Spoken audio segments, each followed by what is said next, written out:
신약성경 요한복음 15장 9절부터 12절까지를 봉독합니다. 아버지께서 나를 사랑하신 것과 같이 나도 너희를 사랑하였다. 너희는 내 사랑 안에 머물러 있어라. 너희가 내 계명을 지키면 내 사랑 안에 머물러 있을 것이다. 그것은 마치 내가 내 아버지의 계명을 지켜서 그 사랑 안에 머물러 있는 것과 같다. 내가 너희에게 이러한 말을 한 것은 내 기쁨이 너희 안에 있게 하고 또 너희의 기쁨이 넘치게 하려는 것이다. 내 계명은 이것이다. 내가 너희를 사랑한 것과 같이 너희도 서로 사랑하여라. 아멘. 이것은 하나님의 말씀입니다. 지난 주 중에 우리 교회는 큰 슬픔을 겪었습니다. 그동안 우리 그루터기 공동체에서 그리고 우리 각자의 마음에서 큰 부분을 차지하고 계셨던 사랑하는 고 이종원 집사님께서 1년 8개월의 췌장암 투병 끝에 지난 목요일 이른 아침 하나님의 부르심을 받으셨기 때문입니다. 사랑하는 가족이자 교우를 잃는 슬픔은 이루 말할 수 없고 게다가 그분이 금년 65세로 아직 보내드리기엔 이른 나이라 이른 연세라 생각되기 때문에 아쉬운 마음이 매우 큽니다. 그러나 이 집사님께서 지난 20개월간 그리고 그분의 마지막 순간을 통해 우리들에게 깨우쳐 주신 은혜가 너무 크기 때문에 저는 사흘의 장례 기간을 지내면서 그 은혜를 묵상하느라 원망하거나 슬플 겨를이 없었습니다. 이 집사님을 통해 많은 교우들이 췌장암이라는 병에 대해 잘 알게 되셨으리라 생각합니다. 췌장은 위장의 뒤쪽 몸 한가운데 있고 그 주변을 위, 십이지장, 소장, 대장, 간, 담낭, 비장 등 다른 장기들이 둘러싸고 있기 때문에 암이 생겨도 발견하기가 매우 어렵다고 합니다. 그래서 췌장암이 발견됐을 때는 대개 이미 치료가 불가능할 정도로 병세가 진행된 후이고 그래서 발견된 후에 반년 이상 더 살지 못하는 것이 보통이라고 합니다. 그러나 이 집사님은 재작년 5월 말 종양이 발견된 후에 1년 8개월의 투쟁 기간을 지내는 동안 그분을 만날 때마다 그분이 돌아가실 분이라고 전혀 느끼지 못할 만큼 밝고 깨끗한 모습을 늘 보여주셨습니다. 그리고 만나 뵐 때마다 새로운 간증으로 그 기간에 받은 은혜를 우리에게 나누어 주시곤 하셨습니다. 병이 깊어지면 겉으로 나타나기 마련입니다. 그러나 그분의 외양은 암 환자의 모습이 아니었습니다. 그렇기 때문에 췌장암 판정 후 이렇게 오래 생존하셨음에도 불구하고 우리는 그분의 소천이 마치 뜻밖의 일인 것처럼 받아들이게 됩니다. 이 집사님은 돌아가시기 바로 전날까지 그런 모습으로 거하시다가 지난 목요일 이른 아침 6시경에 주무시던 가운데 깨끗하고 평안한 모습으로 하나님의 부름을 받으셨습니다. 그동안 이종원 집사님을 뵐 때마다 그리고 사흘에 장례를 치르는 가운데 더 분명한 의미로 다가오는 성경 말씀이 하나 있었습니다. 그것은 고린도후서 4장 16절입니다. 그러므로 우리는 낙심하지 않습니다. 우리의 겉사람은 낡아가지만 우리의 속사람은 날로 새로워집니다. 지난 2년간 그분의 병세는 날로 악화되어 왔습니다.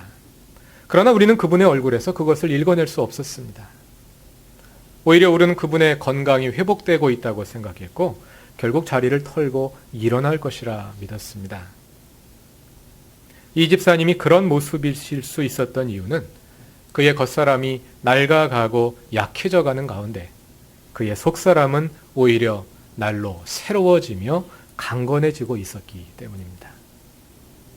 생애 마지막 기간 그는 겉사람으로 살지 않고 속사람으로 사셨습니다. 그렇게 그의 속사람이 겉사람을 이기고 있었던 것입니다. 만약 그가 겉사람으로만 살았다면 우리는 벌써 그분을 떠나 보내었을지도 모릅니다.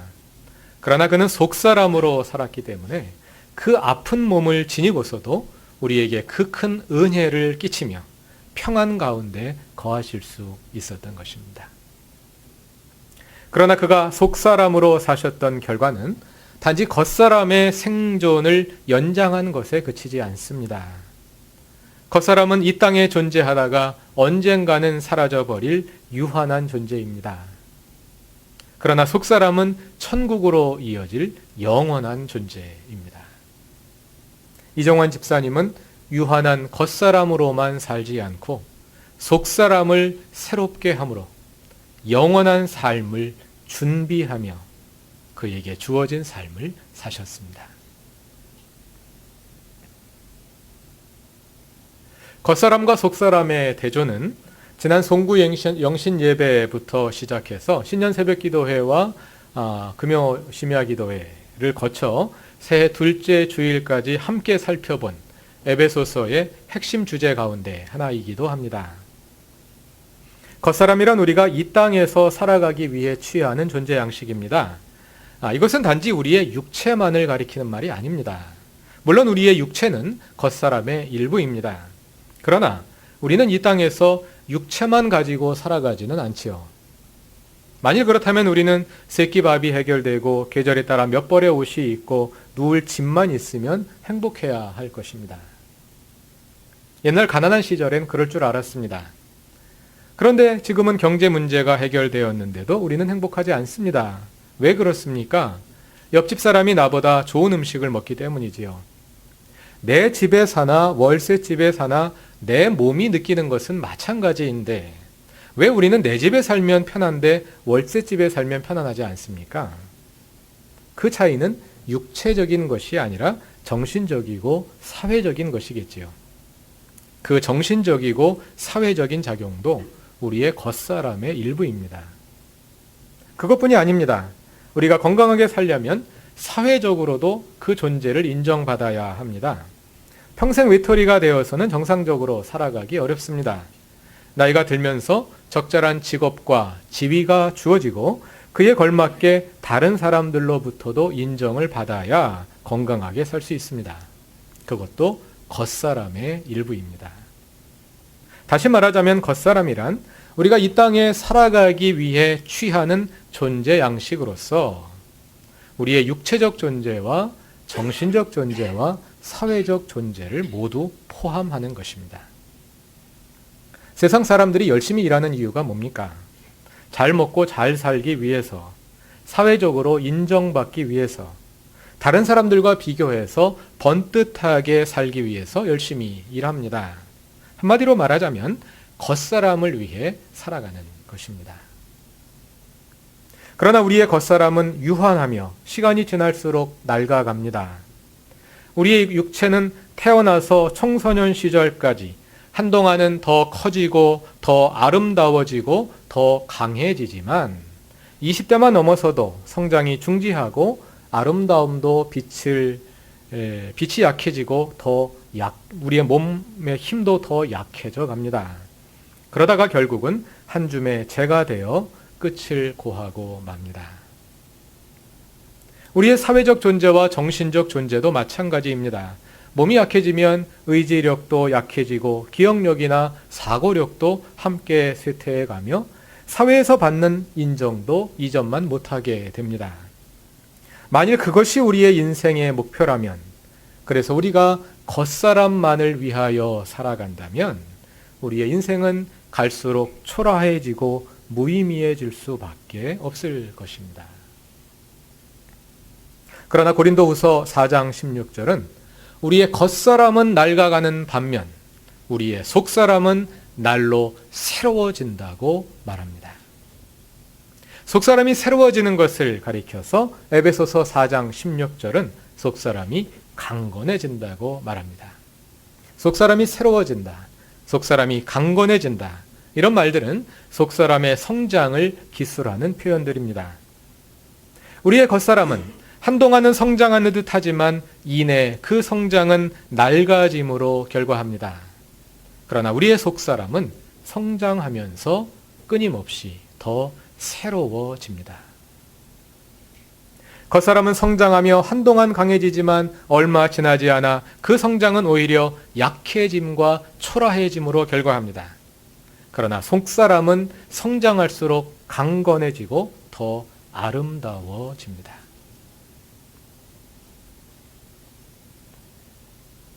그럼 우리의 속사람은 어떻게 해야 성장할 수 있을까요? 우리의 겉사람이 성장하기 위해서는 겉사람에게 필요한 것들이 적절히 공급되어야 합니다. 먼저 육체적으로 영양의 균형을 갖추어 음식들이 제때 섭취되어야 하고, 적절한 운동도 해 주어야 하고, 정신적으로도 세상을 살아가는 데 필요한 지식을 습득하고 적절한 감성적인 만족도 주어져야 합니다. 사회적으로도 적절한 직업을 가지고 사회에서 필요한 존재로 인정받으며 적절한 대인관계가 형성되어야 합니다. 이 모든 것들이 우리의 겉사람이 생존하고 성장하기 위해 꼭 필요한 것들입니다. 겉사람을 위해 다양한 필요의 충족이 필요하듯이 우리의 속사람의 성장을 위해서도 그와 비슷한 것들이 필요합니다. 성경에 담긴 다양한 말씀들과 권고들은 우리의 속사람을 위해 주신 것입니다. 새해 들어 우리가 함께 읽으신 말씀들에서도 그러한 속사람을 위한 권고들을 발견할 수 있었습니다. 신년 새벽 기도회에서 에베소서 3장 14절부터 19절까지 말씀을 함께 읽었는데요.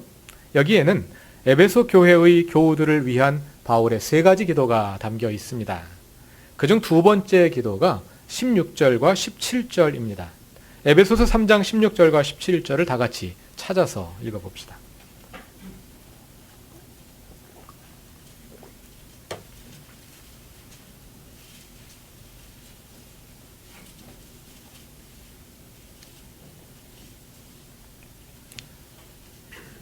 에베소서 3장 16절과 17절입니다. 다 같이 읽겠습니다.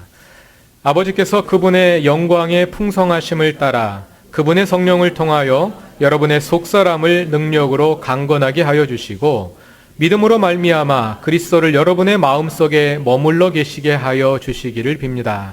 여러분이 사랑 속에 뿌리를 받고 털을 잡아서. 이 전체가 하나로 연결되어 있는 기도입니다.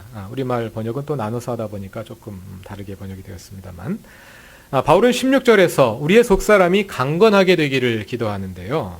그와 병렬되어 있는 17절에서 속사람이 강건하여지기 위해서는 어떻게 해야 하는지 힌트를 얻을 수 있습니다. 우리의 속사람이 성장하기 위해서 먼저 17절 전반절에 의하면 믿음으로 말미암아 그리스도께서 우리 마음속에 머물러 계시게 해야 합니다. 그리스도께서 우리 마음속에 머물러 있을 때 우리의 속사람이 성장할 수 있습니다. 그리고 17절 후반절에 의하면 우리가 사랑 속에 뿌리를 받고 털을 잡아야 합니다. 사랑 속에 뿌리를 내리고 있을 때 우리의 속사람이 성장할 수 있습니다.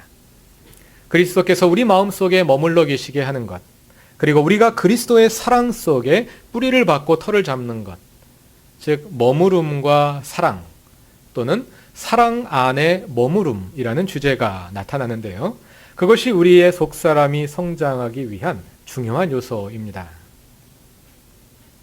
이처럼 에베소서에서 속사람이 사는 법으로 제시된 머무름과 사랑이라는 주제가 오늘 본문인 요한복음 15장에도 그대로 나타난 것을 볼 수 있습니다. 지난 주일에 이어서 요한복음 15장을 살펴보고 있습니다. 지난 주일에 이미 살펴보신 것처럼 요한복음 15장의 중심 주제는 예수 안에 머무르라, 예수 안에 머무르라는 것이고요. 우리가 예수 안에 머무르는 방법은 서로 사랑하는 것입니다. 그래서 예수 안에 머무르라, 서로 사랑하라. 머무름과 사랑이라는 주제가 에베소서와 요한복음 본문에서 함께 발견되고 있는 것을 볼 수 있습니다. 그런데 꼼꼼히 살펴보면 그 두 주제가 두 책에 나타나는 방식은 서로 반대되는 것처럼 들립니다. 에베소서는 그리스도께서 우리 안에 머무르시고 우리가 그리스도의 사랑에 뿌리를 내리기를 기도하는데, 요한복음은 우리가 예수 안에 머무르라 권고하고 그 방법으로 서로 사랑하라고 말씀하시기 때문입니다. 그러니까 어떻게 읽으면 서로 반대되는 권면이죠. 에베소서는 그리스도가 우리 안에 머무르시게 하라. 그런데 요한복음은 우리가 예수 안에 머무르라.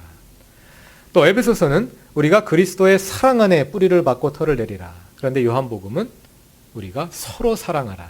서로 반대되는 말씀으로 들릴 수 있습니다. 그러나 요한복음 15장을 자세히 읽어보면 우리가 예수 안에 머무르라고 하실 뿐만 아니라 예수의 말씀이 우리 안에 머물게 하라는 권고도 요한복음 15장에 함께 있습니다. 또 우리가 서로 사랑하는 수평적 사랑의 근거는 하나님께서 예수를 사랑하시고 예수께서 우리를 사랑하시는 수직적인 사랑입니다. 말하자면 이것은 하나님과 인간의 관계라는 수직적 차원과 하나님과 인간의 관계라는 수직적 차원과 사람들과의 관계라는 수평적 차원을 결합하는 다양한 방식의 변주들이라고 말할 수 있겠습니다.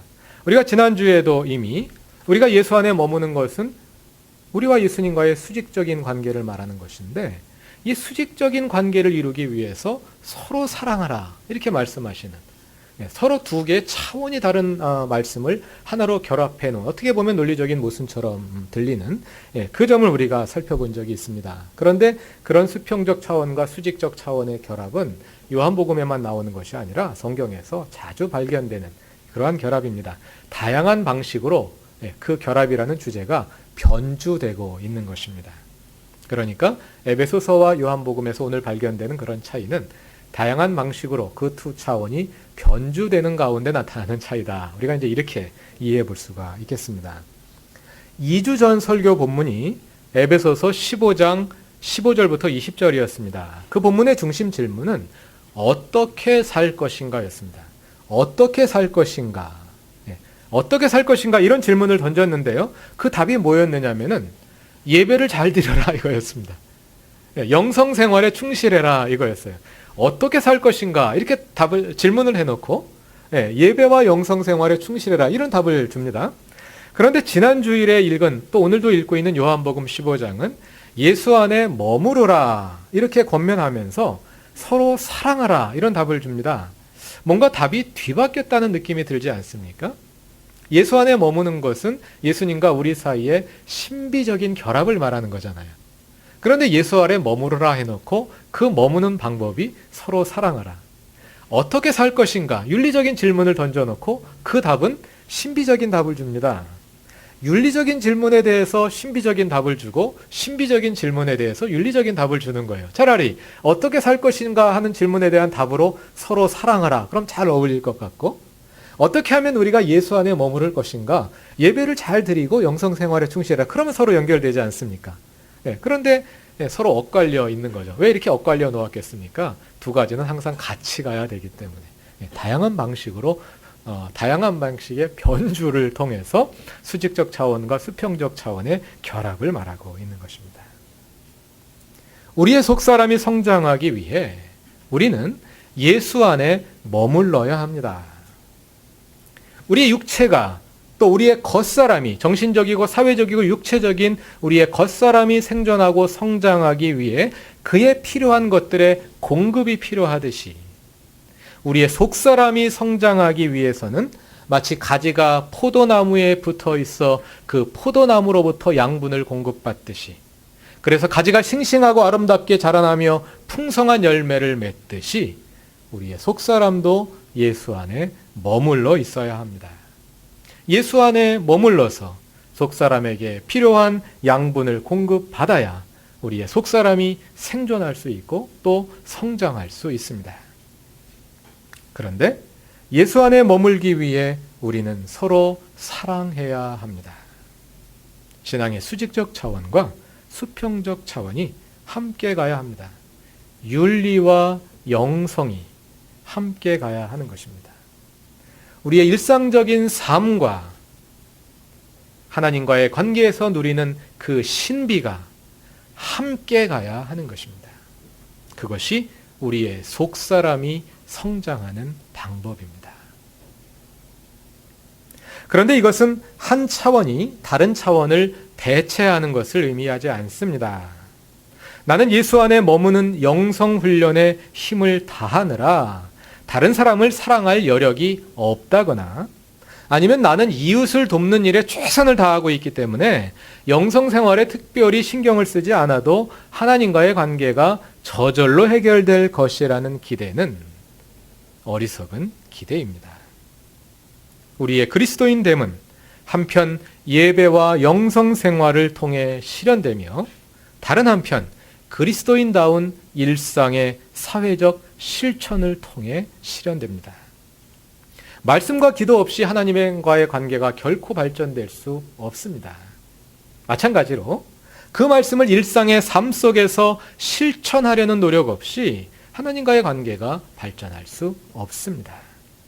우리의 신앙생활은 두 바퀴로 달리는 마차와 같기 때문입니다. 많은 한국교회 그리스도인들의 문제는 신앙이 교회 안에만 머물러 있다는 것입니다. 예배하고 찬양하고 기도하고 말씀을 배우는 일에는 열심이나 그 신앙이 일상의 사회적 실천으로 연결되지 않는다는 것입니다.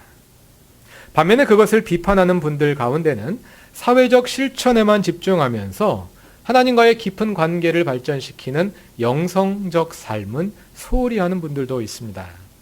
그러나 이 둘은 반드시 함께 가야지 결코 하나가 다른 하나를 대체할 수 없습니다. 우리가 예배와 기도와 말씀에 아무리 많은 시간을 드린다고 해서 그것으로 이웃 사랑에 대한 책임이 면제되지는 않습니다. 우리가 아무리 많은 윤리적 선행을 한다고 할지라도 기도하지 않고는 하나님을 만날 수 없습니다. 물론 기도도 안 하고 사회적 실천도 안 하면서 어떤 것이 좋은지 말만 하는 사람보다는 하나라도 좀 하는 게 낫겠지요.